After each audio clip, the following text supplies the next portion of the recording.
Good morning, everyone. I hope that you are doing safe during this time.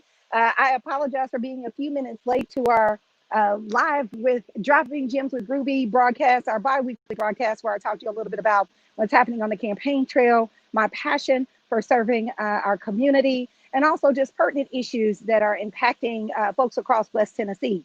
If this is your first time tuning in, I hope that you can hear me okay. I'm trying not to buy a new cell phone. Maybe you are someone who can empathize with that, where you're trying to hold on to your phone to the very last moment.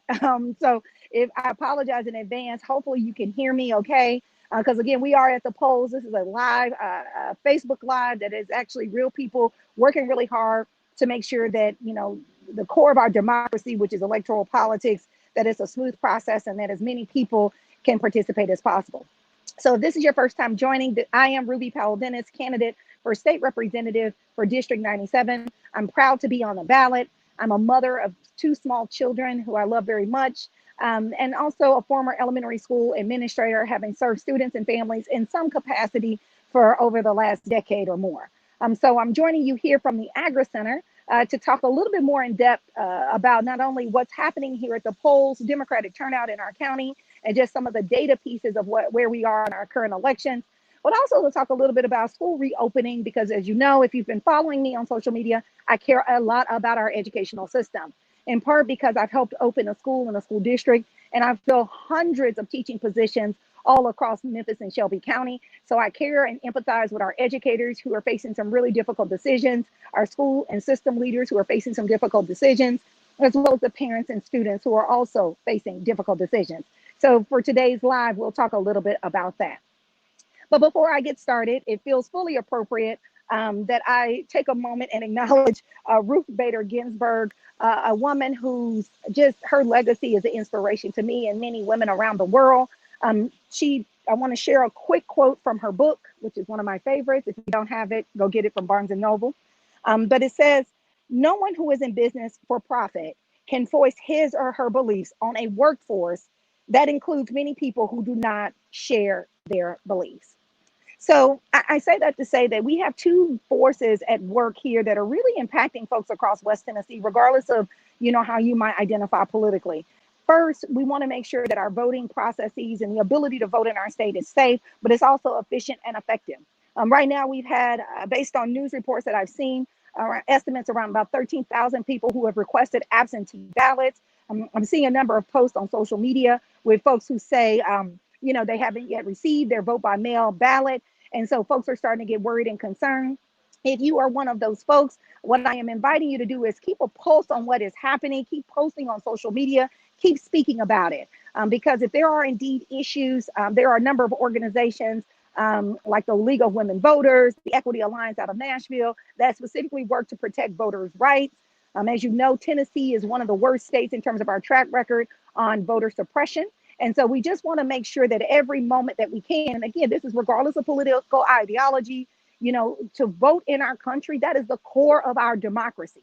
When we talk about, from a foreign affairs, international relations perspective, that is what makes America a strong country, is our democracy and our ability to vote for leaders who reflect the values and ideology of a variety of people, not just small groups. And so if you are among those 13,000 folks from West Tennessee who has requested an absentee ballot but hasn't yet received it, please stay vigilant. Please stay on it. Please continue to call the election commission and check in with their team to let them know that you are indeed waiting patiently for your ballot, because we don't want a situation where people are not responding. People don't know that there's an issue with people receiving their ballots because, they're not hearing from folks. And then the final, deadline to have it sent in goes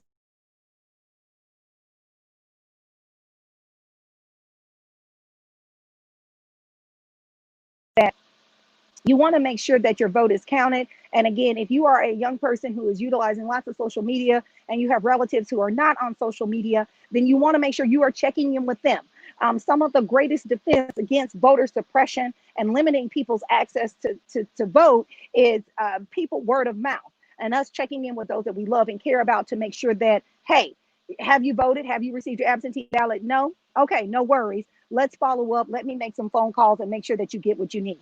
So let's also use this as an opportunity to take care of one another. If you are hearing this and you know someone in your family who's not on social media, but did request an absentee ballot, check in with them. And if they have not yet received it, again, call on their behalf, set them up so they can reach out to the Shelby County Election Commission.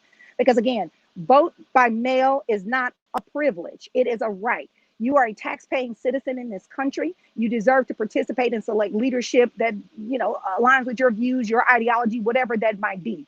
And how you go about doing that is by participating in the electoral process, because your vote absolutely counts. So, oh, I'm live. Tell them I'll call them right back. It's a live event. I love it when my folks want to come up and make sure that everything's going all right. So the other thing I'll switch and spend a little bit of time talking about is school reopening. So I want to acknowledge all the educators and supporters and allies who came out yesterday. A number of our teachers and our teachers unions have expressed concerns about reopening plans. As a parent who lives in, I live in District 5 school board district, who cares about what's happening in our schools. I applaud our teachers for standing up and speaking about the things that they are concerned about. I am in the camp of I support educators. It doesn't matter if you are, who is your employer and who signs your payroll. My mother served in classrooms for almost 40 years, my grandmother as well. I watched two women who gave their life and their health because they care so much about students that they literally worked themselves until their health was no longer good. And so we care about teachers, and we truly care about our educational system and providing all students, regardless of the educational institution that they attend, a high quality education. Then we first have to make sure that we take care of teachers. There should be no universe in which a teacher has to decide or fill out a will or wonder if they contract COVID-19 and pass away, what will happen to their family. Those are not the decisions that we want people to be worried and focused on. Instead, we need to trust science. We need to lean on our public officials and elected officials to say that we support you delaying school reopening. Just because some communities are not as impacted by COVID-19 as others does not mean that one life, losing even one life as a school, is too many. I have been an administrator and experienced the loss of a staff member. A staff member passed away my first year on staff as an administrator. And I can tell you, it doesn't matter the circumstances behind it. Everyone in that school will feel that loss.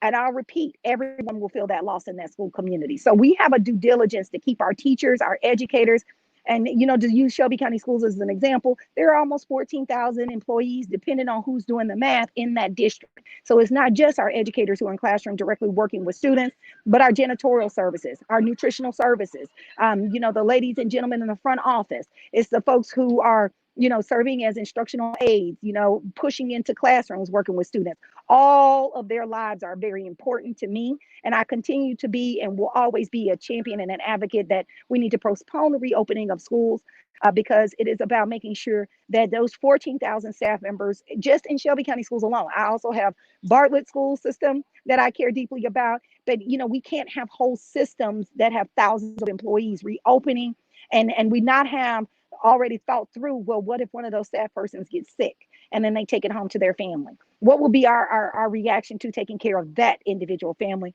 so on and so forth. So, again, I care deeply about what is happening and will continue to serve as a champion to make sure that our schools, when they reopen, that they are safe for every individual, every soul in that building, and that we're not making heroes and villains out of individuals who want to postpone reopening because they value the lives of every single person that might come through the front doors of a school.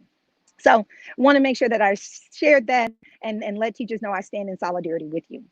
So before I close out, I want to also say that, I want to acknowledge the individuals who are working across our city, our county, and our state to continue the conversation around what does progress look like? What does equality, what does the fight against injustice look like in our state, both at every level of leadership.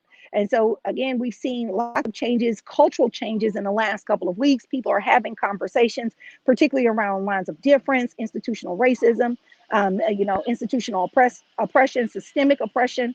And I just want to acknowledge the folks who are stepping into that space and leading those conversations, whether it's around the changing the names of streets, whether it's around the bust in Nashville. Y'all, people are having these conversations because they're long overdue.